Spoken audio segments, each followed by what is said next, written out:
Supreme Court deals major setbacks to Trump administration in series of landmark decisions. We have breaking developments this morning that few expected. The Trump administration has suffered one of its toughest days before the United States Supreme Court in recent memory. Of 4 major matters before the court, the administration secured 1 victory while losing 3 significant cases. Here is a breakdown of today's rulings and what they could mean going forward. Supreme Court declines to hear Jean Carroll appeal. The first development was not a formal opinion but an order. The United States Supreme Court declined to hear President Donald Trump's appeal of the civil verdict finding him liable for sexually abusing and defaming Jean Carroll. The court's decision leaves intact the $5 million judgment awarded to Carroll by a jury. By declining to hear the appeal, the justices allowed the lower court's ruling to stand without addressing the merits of Trump's arguments. As a result, the judgment remains in effect, and the legal finding against Trump stands. Notably, the Supreme Court requires only 4 of its 9 justices to vote in favor of hearing a case.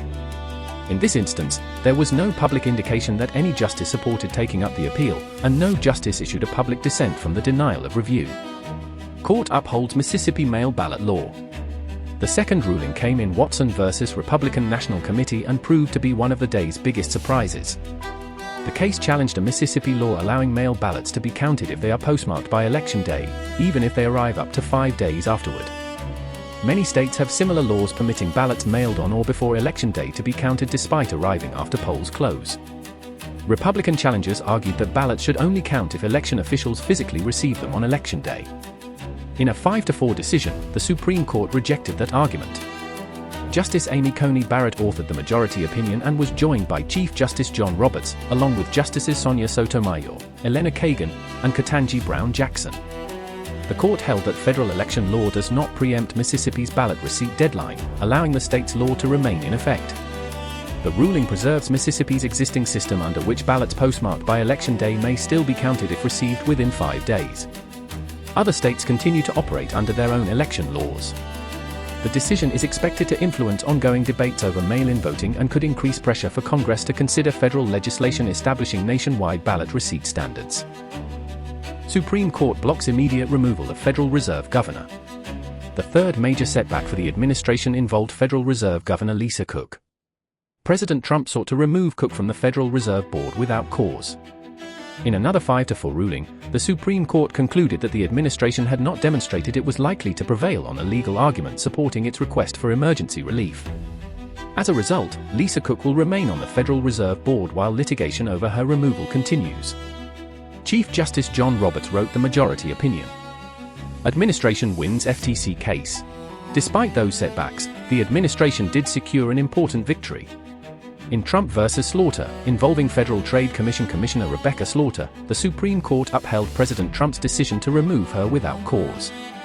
The ruling also overturned roughly 90 years of precedent that had limited a president's ability to remove members of certain independent federal agencies without cause. The decision marks a significant expansion of presidential authority over independent agencies. Fourth Amendment ruling on geofence warrants. The court also issued an important Fourth Amendment decision in Chartres versus United States. The justices ruled that law enforcement conducts a search under the Fourth Amendment when it obtains cell phone location data through a geofence warrant. The decision means that obtaining such location information constitutes a search protected by the Constitution. The ruling was issued in a 6-3 decision, with Justice Elena Kagan writing for the majority. Major cases still awaiting decisions. The Supreme Court has 4 significant cases remaining this term. The most closely watched involves birthright citizenship and whether the Trump administration can alter the 14th Amendment's interpretation of citizenship through executive action. Another pending case concerns transgender athletes in West Virginia.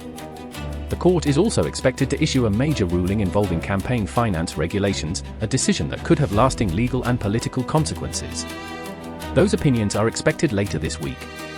Today's rulings collectively represent a significant day at the Supreme Court, with several major decisions going against the Trump administration while also delivering an important victory on presidential authority over independent federal agencies. Newsroom Global will continue following these developments and provide updates as the remaining Supreme Court decisions are released.